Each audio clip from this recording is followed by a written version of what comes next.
de ocupar esse continente virtual que é a internet.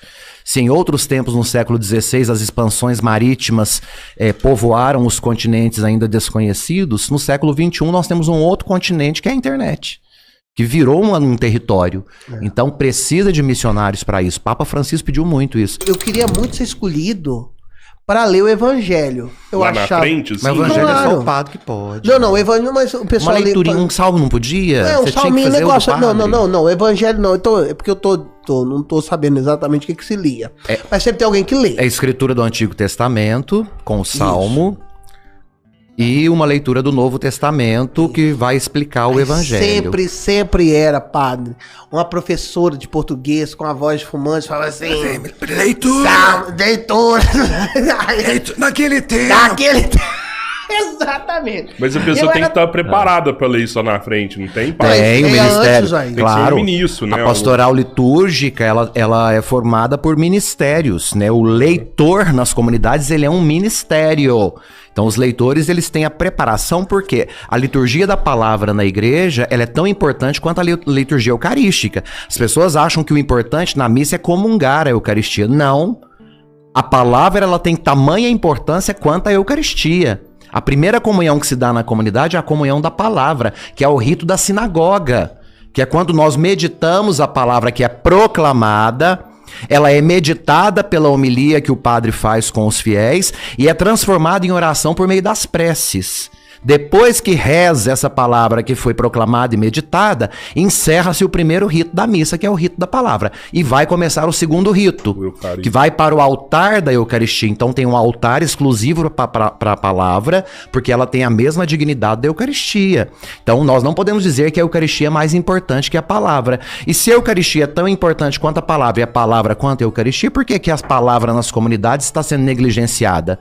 Coloca para ler de qualquer jeito, pega a gente no laço antes da missa. Isso é um erro absurdo, chega a ser um desrespeito gigantesco com a liturgia da palavra, porque a palavra ela tem que ser preparada antes de ser proclamada. Assim como o padre tem a obrigação de preparar a meditação, a homilia, ele não pode ir despreparado para a missa. E depois todos, o padre e a assembleia, transformam a palavra que foi proclamada e meditada em oração, que é a oração dos fiéis. Se a primeira parte for mal feita, pode invalidar a missa? Não, invalidar não, só que como ele é um alimento, que tipo de alimento que eu estou oferecendo às pessoas? Pior alimento. Então, a palavra é alimento, e se as comunidades não têm respeito com a palavra, vocês estão oferecendo um alimento ruim. Né? E as pessoas não vão degustar este alimento, elas vão engolir e muitas vezes engasgar. Eu acho que eu dei uma sorte muito grande, enquanto criança católica, que a paróquia de onde eu fui batizado se importava muito com a palavra, sabia? Eu acho que isso me despertou interesse muito desde cedo. As professoras de catequese eram legais, entendeu? Despertou muito, tinha muita palavra. Eu lembro muito disso, da palavra. Agora, tem uma memória bonita que eu tenho na igreja, sabe o que é? As meninas faziam a coroação Nossa Senhora. Ontem foi o dia, e 31 de maio, e os meninos, encerramento do mês mariano. E os meninos fazem... Eu lembro, cara, eu era muito pequeno. Eu lembro que os meninos iam com ou era um cravo, ou era uma rosa vermelha, subia no altar assim, bonitinho, um monte de menininho. Os meninos faziam também, eu acho que deve ser de Nossa Senhora, não sei exatamente. São José. São José, acho que é de São José. Dia de São José, esposo da Virgem, ou pode ser também na festa de hoje, que é a Ascensão de Jesus. Geralmente as pessoas colocam a imagem do Cristo sendo subido aos céus e colocam uma coroa nele, ou na festa de Cristo Rei, tem também. É bonito. Depende da devoção da comunidade. Eu acho, padre, teve o seguinte, existe uma época aí, na virada dos anos 90 para os anos 2000, que houve uma ruptura e eu sinto, eu falando de mim, né, enquanto fiel, a gente meio que deu uma afastada, todo mundo deu uma afastada da igreja e foi buscar outras coisas. Foi essa época que você saiu ali, né? Foi essa época que eu saí, que eu comecei a ficar mais pré-adolescente e não era qualquer coisa que eu queria mais. Eu queria descobrir o mundo, queria entender as coisas. Veio nessa época também, Gustavo, um excesso de televisão, um excesso de imagens e informações que acabou passando a falsa impressão de que a religião ela tinha se tornado obsoleta, porque a televisão, as imagens vendiam muito mais. E a internet chegou muito forte nos anos 2000. A virada do milênio foi o grande que a gente fala, o grande bug, né, do milênio, essa coisa da internet dar resposta pra tudo fez com que as pessoas esfriassem, inclusive na fé, em todas as religiões. Eu acho que pra todo mundo, então você foi buscar coisas. E aí eu venho de uma... Cara, eu sou muito amigo do padre Fábio de Mello, e são ministérios que começaram a me apresentar a igreja, me fazer olhar com outros olhos, sabe? Aí o padre Fábio Marinho te faz entender, muitas vezes a gente se encontrou, e deu falar assim, por que é que não se explica isso? Por que é que não se fala isso? Agora eu entendi, faz todo sentido, é isso.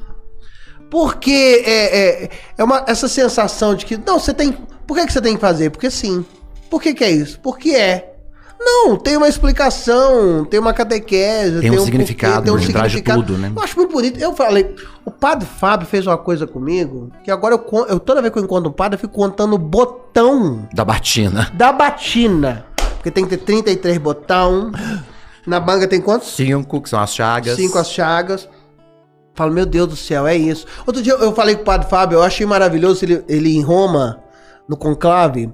Ele foi na loja tradicional que faz as roupas do padre. Eu achei aquilo tão sensacional. E ele mostra o sapato vermelho que o Papa Bento XVI usava, que os papas usam, e dá o significado do sapato. Eu falei, padre, pra gente era só vaidade do padre que queria do Papa que queria um sapato vermelho. Mas tem uma lógica, tem um porquê, claro que é. Porque a gente... O que chegou pra mim? Eu que não sou um católico ali na igreja, não sabendo, chegou pra mim o seguinte, a Prada deu um sapato vermelho pro Papa e ele só usa isso. Não, aí eu fui entender como é que é, a Prada realmente fez um sapato vermelho pro Papa. Como empresas de joia fazem as coroas, que são chamadas de tiara papal. Todo Papa ganha de lojas de joias a tiara papal, que era o símbolo da monarquia do Papa. Só que o Papa João XXIII já tinha tirado o rito da tiara papal. Não existe mais coroação papal. Existe entronização, ou início do ministério petrino. O símbolo maior que o Papa usa em todo o corpo do Papa, toda a liturgia visível do Papa, um único símbolo tem a grandiosidade do que ele faz. O anel do pescador. É o maior símbolo que o pontífice usa. É o anel com a figura de Pedro. Porque é o símbolo visível do pastoreio dele. Depois ele vai usar o cajado em forma de cruz, que é chamado de férula, que o difere dos bispos do mundo inteiro, que usam um cajado emborcado para dentro, pastor, né, em forma, é o pastor. Mas o Papa usa a cruz, né? Porque assim como Jesus fala para Pedro, quando você era jovem, você se amarrava, colocava o seu símbolo, subia a sua túnica e ia para onde você queria. Mas quando você ficar velho, você não vai mais se amarrar. Outros vão te amarrar e você vai ser levado pela mão para lugares que você não gostaria de ir. Fala da morte de Pedro. Ou seja, quando você era novo na fé, quando você era novo no cristianismo, você como bispo vai para onde você quiser. Só que a partir do momento que você estiver velho, não significa de idade, mas quando você tiver maturidade da fé, você já está pronto para morrer em nome dessa fé. É o martírio. Jesus fala que Pedro ia ser martirizado. Então, aí está o significado do vermelho nas vestes de Pedro. Por isso Pedro usa o manto vermelho, por isso ele usa sapatos vermelhos. Cabe a ele usar. Se ele não usar, não tem problema, mas se ele usar, está tudo certo. Agora, sabe que a palavra, cara, não há ninguém que fique indiferente diante do evangelho, diante da palavra. Mesmo, mas assim, então eu fico sempre impressionado, eu gosto de ouvir. Aí eu não sei se é porque eu não ouvi durante muito tempo, mas ninguém fica indiferente. Isso é uma história linda e tem que ser falada sempre. Por isso que eu acho, quando eu te conheci e que eu, graças a Deus, vi que você gostava de mim, a primeira coisa que eu falei assim, o seu ministério é muito importante. É muito importante isso que você faz. Aliás, o ministério de vocês também, porque acaba sendo, né? Mas a palavra ministério vem do grego, que significa serviço. A palavra ministério é grega. O Fábio, ele foi nomeado, né? Pode contar já, né? Já é oficial, né? Já, o senhor bispo publicou. É o primeiro padre da era virtual. De paróquia virtual. De paróquia virtual do Brasil. Do Brasil. Bispo, é o primeiro. Eu acho que nenhum padre teve ainda, assim, esse privilégio que eu tive. Preciso agradecer meu bispo mais uma vez, Dom Paulo. O senhor faz a diferença na minha vida, na minha história, no meu ministério. Te amo muito. E assim, Dom Paulo teve uma sensibilidade, porque quando eu pedi para ele o afastamento da paróquia física, eu era vigário da Catedral de Uberlândia, quando eu pedi, justifiquei para ele, falei, eu preciso dessa paróquia virtual. É o apelo do Papa Francisco e que chegou muito forte com o Papa Leão XIV. Falei, mais do que nunca a gente precisa de ocupar esse continente virtual que é a internet. Se em outros tempos, no século XVI, as expansões marítimas povoaram os continentes ainda desconhecidos, no século XXI nós temos um outro continente que é a internet, que virou um território. Então precisa de missionários para isso. Papa Francisco pediu muito isso. E no susto eu me vi inserido neste caminho, porque eu nunca pedi isso. Nunca foi meu intuito estar na internet. Você sabe que eu sou um analfabeto para internet. Então, quando isso aconteceu, eu precisei enxergar também um sinal de Deus.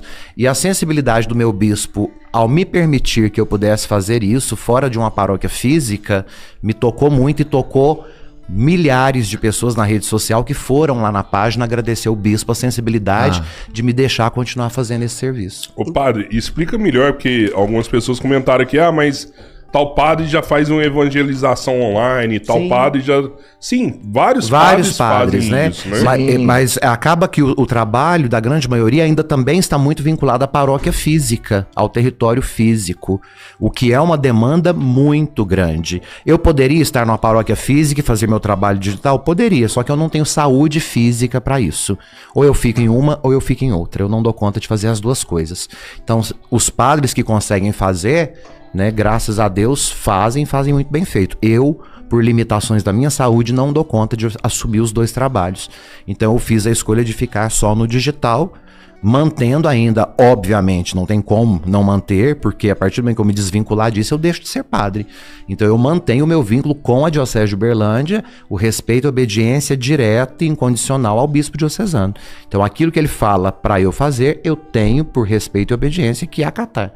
Então eu não sou um padre sem bispo, pelo contrário. Né? E é legal que isso mostra a sensibilidade que a igreja tem nesses 2000 anos de história, entendendo a necessidade do católico, né? Que precisa... Eu acho bonito o testemunho das pessoas que chegam na minha rede social e falam, padre, eu estava afastado e graças à sua catequese eu enxerguei coisas que me fizeram voltar para a fé, me fizeram voltar a enxergar a missa com outros olhos, a entender o rito, a participar disso com mais vontade. Pessoas que não têm, que vivem em comunidades onde só celebra-se a palavra.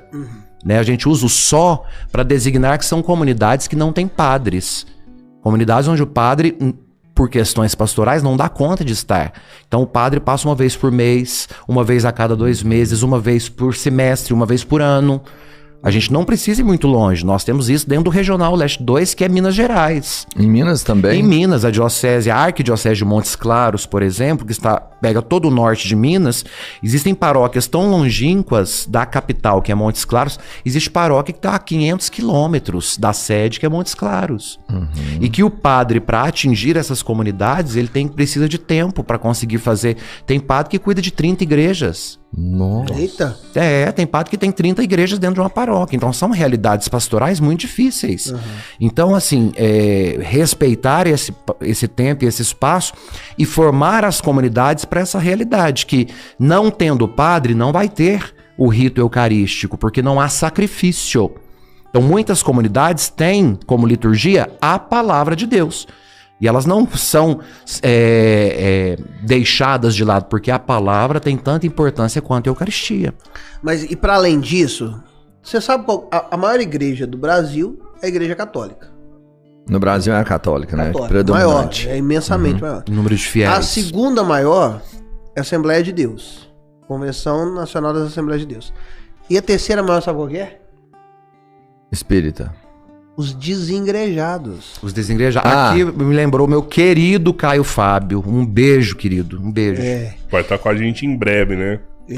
Um abraço, Caio Fábio. Aliás, a minha volta para a espiritualidade e minha cura eu devo muito ao Caio Fábio, mesmo que me resgatou como paizão. Mas a gente fala disso. Muitas pessoas que foram para algum movimento de fé, ou saíram da igreja católica, foram para uma igreja, ou não se identificaram mais, porque ficaram ali num espaço que não se identificavam com... Porque, cara, eu falo do meu ponto que eu fui evangélico, eu fui pra igreja evangélica. Eu não tô falando mal da igreja evangélica, cada um que viva a história que faz sentido para ela. Isso. Não é isso que eu tô dizendo. Mas chega um momento que eu não me identificava com aquela história ali.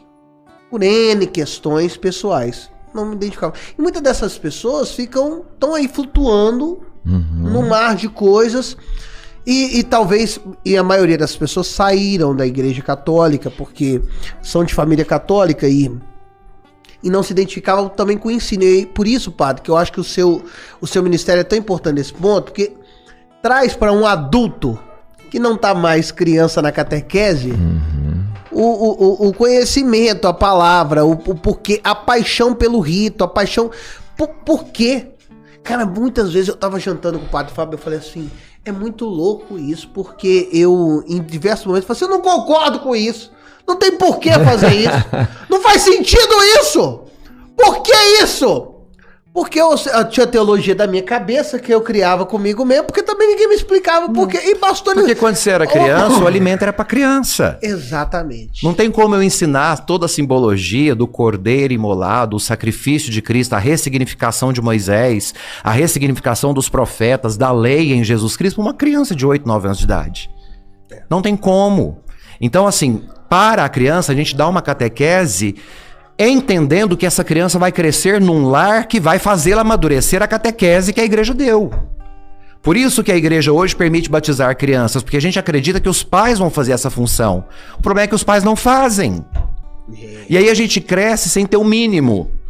Aí quando se torna adulto, ao invés de buscar a comida para adulto, a gente pega a papinha dos 9 anos de idade e acha que tá certo. Aí vai brigar, porque a igreja é isso, a igreja é aquilo. Um monte de crianças adulteradas falando besteira. Por quê? Porque comeu papinha e acha que tem que comer papinha depois de grande. Depois de grande a gente pega o catecismo. Depois de grande a gente joga no Google as encíclicas papais. Depois de grande a gente pega o ritual para entender o que é a missa, o pontifical romano, o missal romano, para entender o que é a missa. Isso é alimento de adulto. Não adianta a gente crescer e ficar querendo comer a papinha que a Dona Maria ensinou pra gente no catecismo. Olá, meus queridos. Você sabia que os salmos bíblicos são orações poéticas compostas durante vários séculos e agrupadas num único livro que nós temos hoje dentro das Escrituras? Pois é, vários reis, sacerdotes, profetas e muitos santos se santificaram por meio da oração dos salmos. E eu, por meio do meu trabalho de exegese bíblica, preparei um curso especial para você compreender também essa leitura poética, sapiencial, para que vocês possam, de uma forma simples e didática, poderem também alcançar a exegese bíblica dos salmos e compreender aquilo que se reza. E cada salmo tem uma função para a nossa vida e para a liturgia. Vem saber mais com a gente.